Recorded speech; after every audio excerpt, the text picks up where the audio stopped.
मैं पिछले वीडियो में बताया था आपको कि क्या होता है ऑक्सीकारक और अकारक पदार्थ।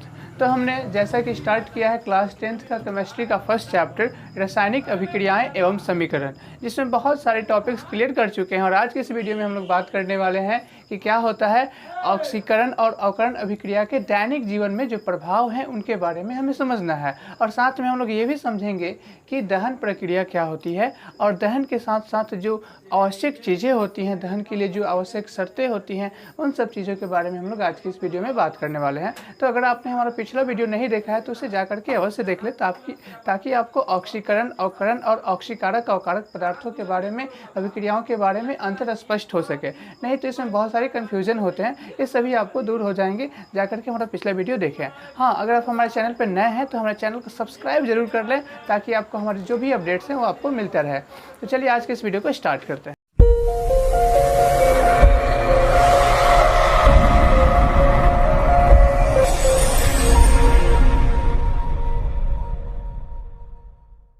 चलिए स्टार्ट करते हैं कि दैनिक जीवन में ऑक्सीकरण अवकरण अभिक्रिया का क्या प्रभाव होता है। देखिए, ऑक्सीकरण अवकरण अभिक्रिया क्या होता है, जिसे हम समझ चुके हैं कि ऑक्सीकरण समझा देते हैं फिर से कि देखिए, ऑक्सीकरण वह अभिक्रिया होता है जिसमें कि किसी पदार्थ या तत्व में ऑक्सीजन क्या करता है, संयोग करता है, उसमें ऑक्सीजन जुड़ जाता है। तो यह जो अभिक्रिया है क्या कहलाएगा, आपका ऑक्सीकरण कहलाएगा। या तो ऑक्सीजन जुड़ता है या तो किसी यौगिक में से हाइड्रोजन जो है वो निष्कासित हो जाता है। ठीक है, तो उसको कह देते हैं ऑक्सीकरण। अवकरण इससे एकदम विपरीत होता है, इसमें ऑक्सीजन जो है क्या होगा, निष्कासित होगा और हाइड्रोजन क्या करेगा, किसी पदार्थ में संयोग करेगा। तो देखिए, हमारे दैनिक जीवन में हमारे आसपास में जो चीज़ें हो रही हैं, घटना घट रहा है, उसमें बहुत सारी ऐसी अभिक्रियाएं होती हैं जो ऑक्सीकरण अवकरण अभिक्रिया है। तो इससे बहुत ही प्रभाव पड़ता है हमारे दैनिक जीवन में। तो आइए उसको हम देखते हैं कि कौन कौन से ऐसे मेन चीज़ हैं जो हमारे दैनिक जीवन में प्रभावित करते हैं, यानी कि ऑक्सीकरण अवकरण अभिक्रिया जो इन चीज़ को प्रभावित करता है। तो सबसे पहला चीज़ है भोजन का पचना। तो हम लोग जो खाना खाते हैं तो वो खाना में क्या खाते हैं, हम लोग रोटी खाते हैं, चावल खाते हैं, ये सब चीज़ खाते हैं। ये सब जो चीज़ खाते हैं ये सब में क्या होता है, प्रोटीन होता है। जब हम लोग खाना खाते हैं तो अमाशय में जाता है, वहाँ पे आंशिक रूप से भोजन का पाचन होता है। और आंशिक रूप से भोजन पाचन होने के बाद कहाँ जाएगा, आपका छोटी आंत में। छोटी आंत में गया, वहाँ पे पचे हुए भोजन का क्या होता है, अवशोषण हो जाता है। अवशोषण हो करके हमारे जो परिवहन तंत्र है उसके द्वारा हमारे शरीर के सभी कोशिकाओं तक उसको पहुँचाया जाता है। और ये जो पहुँचता है हमारी कोशिकाओं में वो होता है ग्लूकोज। ग्लूकोज का सूत्र पता होगा आपको, C6H12O6। ये पहुँचता है हमारे शरीर के सभी कोशिकाओं में। अब हम लोग क्या करते हैं, सांस लेते रहते हैं, हमेशा सांस ले रहे हैं। तो सांस में क्या जा रहा है जी, हवा जा रहा है, ऑक्सीजन जा रहा है।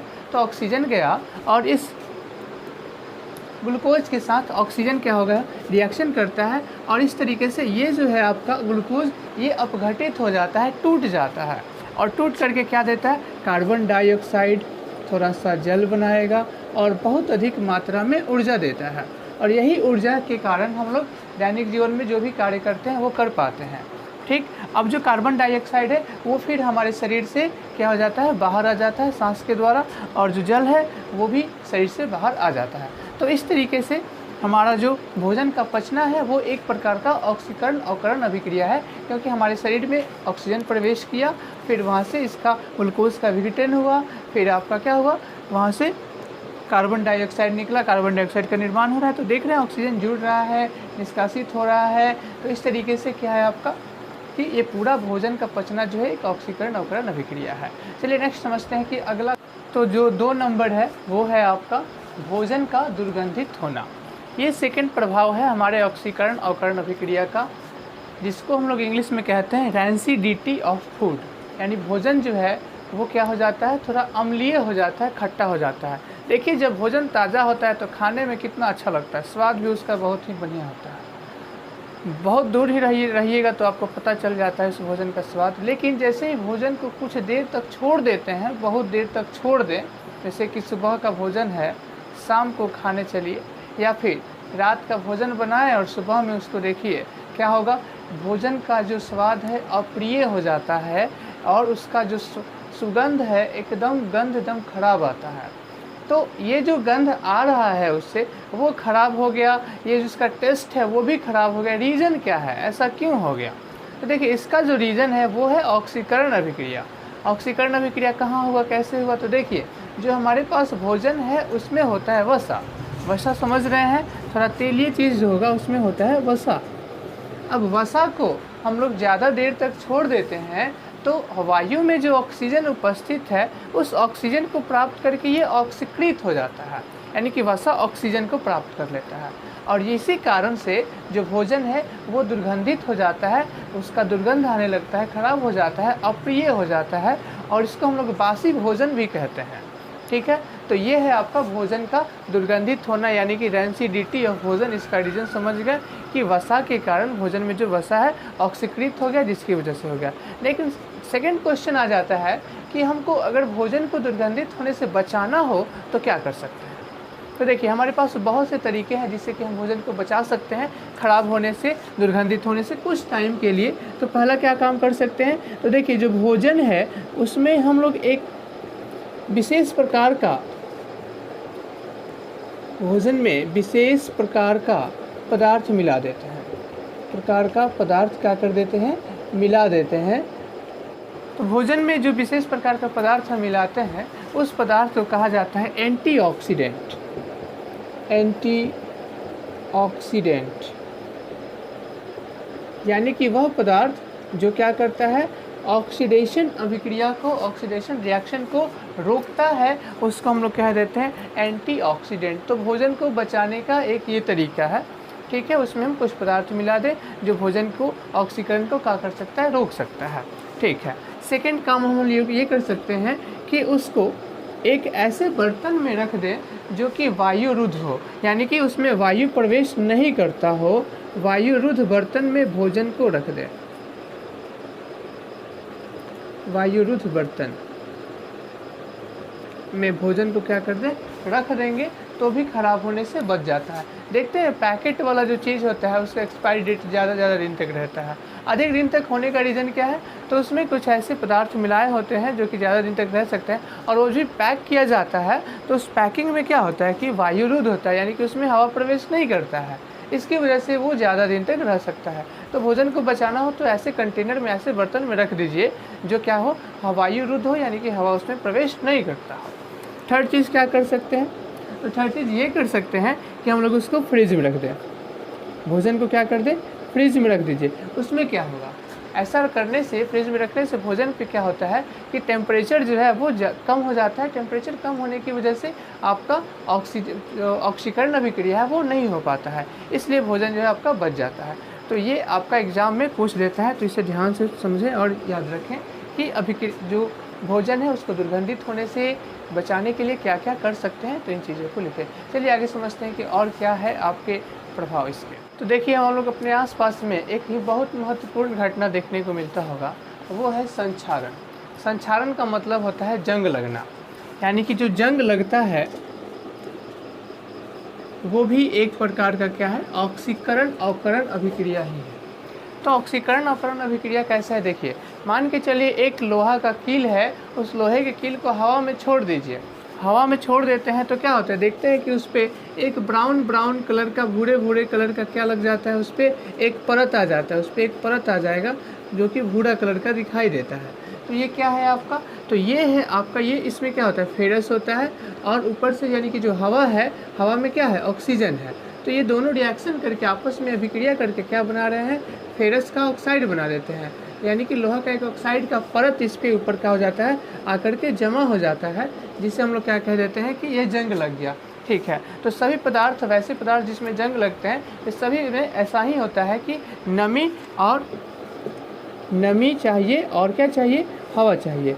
यानी कि नमी और हवा की उपस्थिति में कोई पदार्थ के ऊपर एक परत जम जाता है, जिसको हम लोग क्या कहते हैं, संक्षारण कहते हैं, जिससे कि धातु जो है वो क्या होने लगता है, खराब होने लगता है। ठीक है, वो धीरे धीरे खराब हो जाएगा। लेकिन कुछ ऐसे भी धातुएं हैं जिनके ऊपर जंग लग जाता है लेकिन वो खराब नहीं होता है, उसके ऊपर सुरक्षा कवच की तरह कार्य करता है, जैसे कि एल्यूमिनियम धातु है। एल्यूमिनियम धातु में एक खास गुण पाया जाता है कि अगर आप इसको हवा में छोड़ देते हैं तो इसके ऊपर क्या हो जाएगा, जंग लग जाएगा। अब ये जो जंग लगा, ये जंग क्या करता है, इसको सुरक्षा कवच की तरह कार्य करता है, इसको बचाता है। अंदर के जो नए धातु हैं, जो सुरक्षित है धातु, उनको बाहर के हवा से संपर्क में आने से क्या करता है, बचाता है। लेकिन लोहा वाले में क्या होता है कि ऊपर का जंग लग गया तो ये धीरे धीरे टूटना स्टार्ट हो जाता है और टूट करके गिरते जाएगा, और अंदर से नए नए नए नए धातु आते रहेंगे, फिर उस पर ऑक्सीकरण, फिर उस पर ऑक्सीकरण, यानी जंग लगा, और इस तरीके से धीरे धीरे ये खत्म हो जाता है। लेकिन ये खत्म नहीं होता है। तो याद रखें, एल्यूमिनियम में ये ऐसा गुण पाया जाता है। ठीक है, तो संक्षारण भी आपका क्या है, एक प्रकार का ऑक्सीकरण अभिक्रिया है, जिसमें किसी पदार्थ में ऑक्सीजन क्या होता है, जुड़ जाता है। ठीक है, तो ये रहा हमारे ऑक्सीकरण अवकरण अभिक्रिया के प्रभाव। ऐसे बहुत सारी चीज़ें हैं, घर में देखते होंगे आग जलाया जाता है, बहुत कुछ किया जाता है, तो ये सभी चीज़ें जो है ऑक्सीकरण अवकरण अभिक्रिया के ही क्या है, उदाहरण है, जो प्रभाव है इनके कारण ही ये हो पाता है। तो चलिए समझते हैं कि दहन क्या होता है। तो आप लोगों ने देखा ही होगा कि आसपास में हम लोग बहुत चीज़ें जलाते हैं, घर में खाना बनाते हैं तो गैस जलता है, या फिर बहुत कुछ जलते हुए आप लोगों ने देखा होगा। तो जलता है कोई चीज़, तो जलने का जो प्रक्रिया होता है, उस जलने की प्रक्रिया को ही क्या कहते हैं, दहन कहते हैं।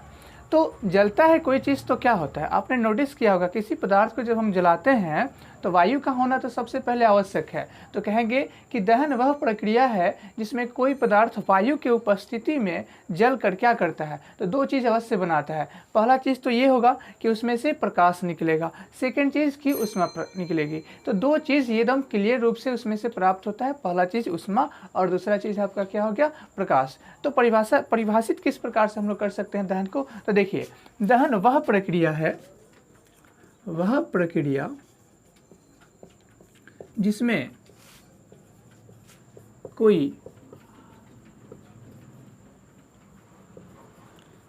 कोई पदार्थ ऑक्सीजन के उपस्थिति में, देखिए वायु भी कह सकते हैं, ऑक्सीजन के उपस्थिति में क्या करता है, तो प्रकाश और ऊष्मा उत्पन्न करता है। ऊष्मा तथा प्रकाश उत्पन्न करता है। समझ चुके। तो क्या होता है, जिसमें कोई पदार्थ जलता है वो किसकी उपस्थिति में जलेगा, तो ऑक्सीजन की उपस्थिति में, और जल करके क्या देगा, ऊष्मा और प्रकाश। तो इस प्रक्रिया को ही हम लोग क्या कह देते हैं, दहन। उदाहरण की बात करते हैं, जैसे कि कार्बन है। कार्बन को जब हम जलाते हैं वायु की उपस्थिति में, तो वायु में क्या होता है, ऑक्सीजन है, तो ऑक्सीजन के कारण वो जल रहा है। तो कार्बन को हम लोग जला रहे हैं तो जलता है, तो क्या मिलता है इससे, तो हमें दो चीज़ तो कंफर्म मिलेगा, और ये जब जलेगा तो इसके उत्पाद के रूप में कार्बन डाइऑक्साइड प्राप्त होता है, CO2 गैस जो निकलता है वो, और प्लस में हमें ऊष्मा मिलेगा, और प्लस में प्रकाश। देखते हैं बहुत चीज़ों को जलाते हैं तो उसमें से प्रकाश निकलता ही है, घर में लालटेन मोमबत्ती वगैरह जलाते हैं। चलिए सल्फर को जला दिया जाए। सल्फर को भी जब जलाते हैं तो क्या बनता है, सल्फर डाइऑक्साइड, प्लस में ऊष्मा और प्रकाश, सेम चीज़ बनता है। तो सल्फर को हम लोग गंधक भी कहते हैं, तो इस चीज़ का ध्यान रखें। तो चलिए आगे समझते हैं कि दहन के लिए और भी क्या, ऑक्सीजन अगर नहीं हो तो क्या दहन संभव है कि नहीं है, इस चीज़ के बारे में हम लोग बात करें। तो आइए समझते हैं कि क्या ऑक्सीजन के बिना कोई पदार्थ जल सकता है। हाँ, एक चीज़ इसको बताने से पहले हम बता दें कि कोई पदार्थ जब ऑक्सीजन में या कुछ भी जलता है अगर, तो उस पदार्थ को, जलने वाले पदार्थ को क्या कहते हैं, दहनशील पदार्थ कहते हैं। तो इस चीज़ को ध्यान रखें, दहनशील पदार्थ क्या होता है। तो दहनशील या ज्वलनशील भी कहा जाता है। तो ज्वलनशील या दहनशील वह पदार्थ हैं जो क्या करते हैं, जलते हैं। जैसे में एक दो चार नाम बताइए, कौन कौन से पदार्थ हैं जो जल जाते हैं। कागज़ देखते हैं जल जाता है, लकड़ी भी जलता है। तो जितने भी जलने वाले पदार्थ हैं, पेट्रोल जलता है, डीजल जलता है, LPG घर में हम लोग यूज करते हैं, तो ये सभी क्या है, दहनशील पदार्थ हैं जो जल जाते हैं। हाँ, अब जो पदार्थ नहीं जलते हैं उनको हम लोग कहते हैं अदहनशील पदार्थ, वो हो जाएंगे अदहनशील, या फिर उसको हम लोग को अज्वलनशील भी कहा जाता है, अज्वलनशील पदार्थ। तो वो पदार्थ जो नहीं जलते हैं, जलाएं उसे तो वो न जले तो उसको कह देते हैं अज्वलनशील पदार्थ। जैसे कि क्या क्या हो सकता है अदहनशील में, तो आपका पत्थर का टुकड़ा नहीं जलता है।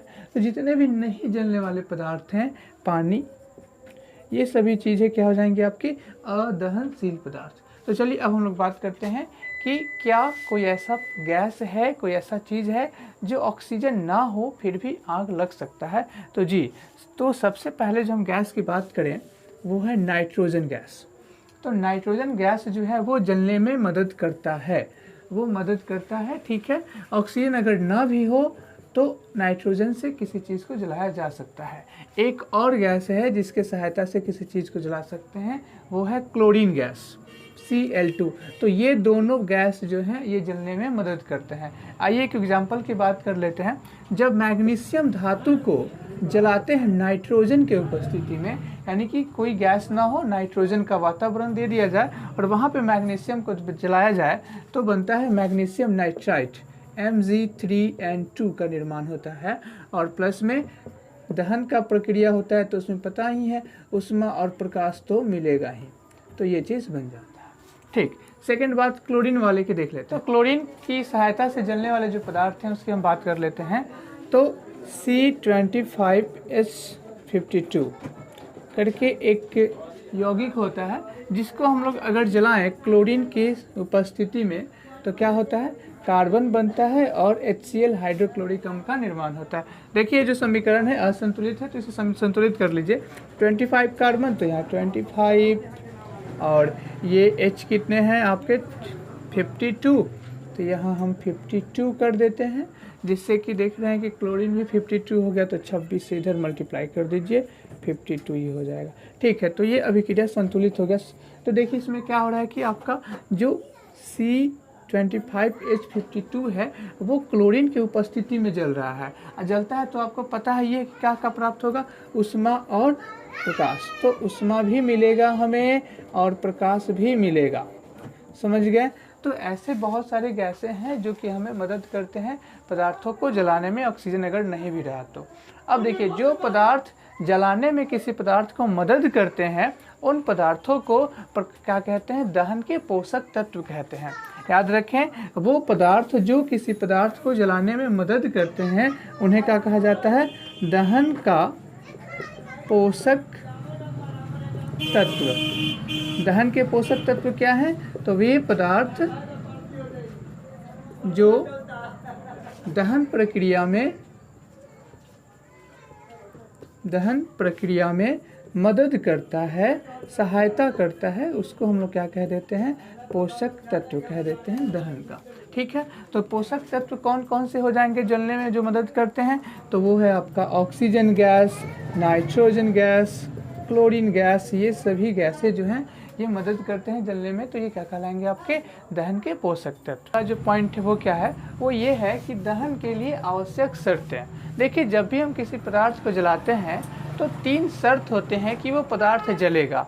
अगर तीनों में से कोई एक चीज़ नहीं रहा तो वो पदार्थ नहीं जल सकता है। जैसा कि हम लोग देखते हैं कि एक त्रिभुज की अगर हम बात करें तो त्रिभुज ये है, ठीक है।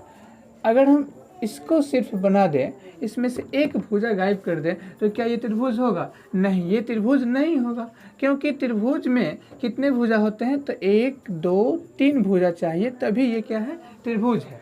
तो त्रिभुज को पूरा करने के लिए 3 भुजाओं की आवश्यकता होती है। उसी प्रकार से दहन प्रक्रिया के लिए भी 3 पदार्थों की ज़रूरत होती है। वो 3 पदार्थ क्या क्या हैं, वो कौन से ऐसे चीज़ हैं जो दहन के लिए आवश्यक होंगे, तो आइए ट्रायंगल से ही समझ लेते हैं। दहन अगर हमें चाहिए तो इसके लिए सबसे पहले चाहिए होता है आपको दहनशील पदार्थ। हमने बताया कि दहनशील पदार्थ क्या होता है, तो दहनशील पदार्थ वो पदार्थ होते हैं जो आग में क्या होते हैं, जल जाते हैं, दहन प्रक्रिया में जलते हैं, उनको हम लोग दहनशील कहेंगे। तो जलने वाले पदार्थ चाहिए। सेकंड क्या चाहिए, तो दहन के पोषक तत्व चाहिए। दहन के पोषक तत्व, अभी बताया दहन के पोषक तत्व वो पदार्थ होते हैं जो जलने में क्या करते हैं, मदद करते हैं। और तीसरा चीज़ है सबसे इम्पोर्टेंट, वो है ज्वलन ताप। ज्वलन ताप ये क्या होता है, एक नया टर्म आ गया हमारे पास, ज्वलन ताप। तो देखिए ज्वलन ताप क्या है, ज्वलन ताप जो होता है वह ताप होता है वह न्यूनतम ताप होता है जिस पर कोई पदार्थ जो है जलना स्टार्ट करता है। जैसे देखिए किसी भी चीज़ को जलाते हैं तो पदार्थ पहले गर्म होता है, फिर गर्म होते होते होते होते धीरे धीरे एक ऐसा टाइम आता है जहाँ से वो जलना स्टार्ट कर देता है। अगर आपको इस चीज़ को समझना हो तो क्या कीजिए कि आप एक माचिस का तिल्ली लीजिए, उस माचिस के तिल्ली को धूप में रख करके ऊपर से लेंस लगाइए, देखिएगा जो प्रकाश एकत्रित हो रहा है लेंस के कारण वो उस पर एकत्रित कीजिए प्रकाश को, किस पे, जो माचिस का तिल्ली है। फिर देखिए धीरे धीरे धीरे धीरे वो गर्म होगा और एक ऐसा टाइम आएगा जब वो माचिस का तिल्ली जो है आग पकड़ लेगा। तो ऐसा क्यों होता है? क्योंकि उसका वो न्यूनतम ताप आ जाता है जहाँ से वो जलना प्रारंभ करे। तो वही न्यूनतम ताप जहाँ से कोई पदार्थ जलना स्टार्ट कर देता है उसी तापमान को क्या कह देते हैं? ज्वलन ताप कहते हैं। ठीक है, तो वह न्यूनतम ताप जिस पर कोई पदार्थ जलना प्रारंभ करता है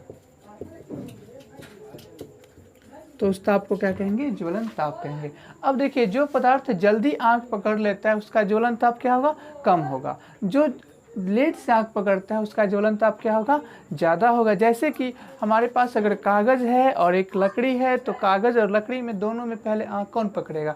जो कागज़ है वो जल्दी आग पकड़ लेगा, जो लकड़ी है वो लेट से आग पकड़ेगा। तो दोनों में से ज्वलन ताप किसका कम होगा? तो ज्वलन ताप जो है न्यूनतम ताप होता है, तो जितना जल्दी आग पकड़ लेगा उसका ज्वलन ताप क्या है? उतना ही कम है। तो कागज़ का ज्वलन ताप कम है और जो लकड़ी है उसका ज्वलन ताप क्या है? ज़्यादा है। इस तरीके से हम लोग समझ पाते हैं कि ज्वलन ताप जो है वो मदद कर रहा है किसमें? किसी आग को जलाने में।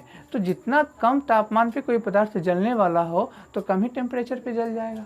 जैसे कि देखते हैं कि पेट्रोल होता है वो बहुत जल्दी ही आग पकड़ लेता है क्योंकि उसका ज्वलन ताप क्या होता है? बहुत ही कम होता है और पदार्थों की तुलना में। तो ये तीन चीज़ हमें चाहिए दहन के लिए, शर्त यही है। पहला शर्त हो गया दहनशील पदार्थ, दूसरा शर्त हो गया दहन के पोषक तत्व और तीसरा हो गया ज्वलन ताप।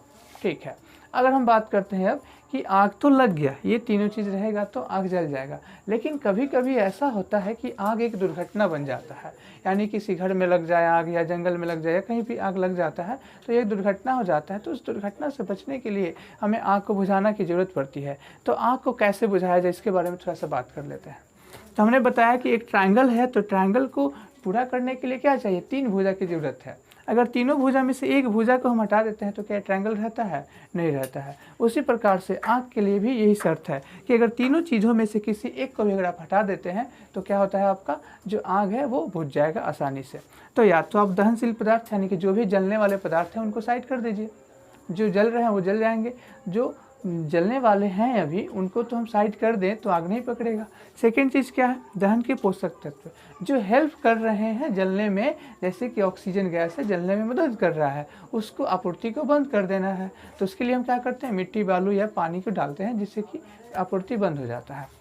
और तीसरा है ज्वलन ताप। पानी डालने से क्या हो जाता है? ठंडा हो जाता है, ज्वलन ताप बढ़ जाता है, आग नहीं पकड़ता है। तो तीनों में से किसी एक को जो सुविधाजनक हो उसको उपयोग करके हम हटा दें तो क्या होगा? आग को बुझाया जा सकता है। ठीक है, तो अगर आप हमारा वीडियो अच्छा लगा हो आपको तो इसे लाइक करें और इसे कमेंट ज़रूर करें इस पर अगर आपको कोई प्रॉब्लम आता हो। हाँ, अगर आपको इसका नोट्स डाउनलोड करना हो तो हमारे वेबसाइट www.deadclass.com पर जाकर के इसका नोट्स डाउनलोड कर सकते हैं। अगर आप हमारे चैनल पर नए हैं तो सब्सक्राइब करना नहीं भूलें। धन्यवाद।